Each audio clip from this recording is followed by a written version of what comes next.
Հա, հիմա վերադառնանք Սամվել Բաբայանին, ես երեկել եմ անդրադարձել, բայց ես ամեն օր անդրադառնալու եմ Սամվել Բաբայանին, մարդ ինչքան պիտի ատի իր հայրենիքը Արցախը, ինչքան պիտի ատի Արցախի քաղաքական էլիտային, որ հիմա խոշտանգվում են Բաքվի բերդում, որ հայտարարի հարցազրույցներից մեկում, հայտարարի, որ նրանք Բաքվի բերդում են նստած, որ Հայաստանում լինեին, ստեղ պտի նստեին, դու պտի նստես։ Նույն շունեք է,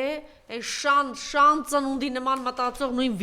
Նիկոլի վիժվածքներն եք դուք։ Նիկոլի վիժվածքն ինչ տարբերություն, այն շունն էլ էր, չէ՞, այդ նույն բան ասում, Նիկոլի շունը, Նիկոլի վիժվածքն էր։ Այո, նույն բաններ ասում։ Բա դուք ոնց չեք ամաչում, լավ, բա դուք պատասխան չունեք տալու 44 օրյա պատերազմում դուք այնտեղ դու ով ես այս զբրոտ, այ բոմժ։ Այ դու ես հերոսը եղել, հա, հերոսը։ Դու ես հերոսը եղել, մի օր խնդրում եմ կանչեք այստեղ Ալբերտ Բազեյանին, կպատմի թե ինչպիսի հերոս ա եղել Սամվել Բաբայանը, այդ հերոսը դուք եք եղել, հա։ Բա դուք Լելե Թեփեի համար, որ քանի 100 տղայի գլուխ կերակ, դրա համար պատասխան տալու եք, թե չէ, բացեք մամուլը, ես հղում եմ անում լրատվամիջոցներին եւ ձեր դերակատարությանը Լելե Թեփեի ի սկզբանե պրավալային օպերացիային, երբ որ բազմաթիվ ռազմական մասնագետներ, գեներալներ ձեզ ասել են, չփորձեք այդ օպերացիան իրականացնել, դա անհնար է, բայց դուք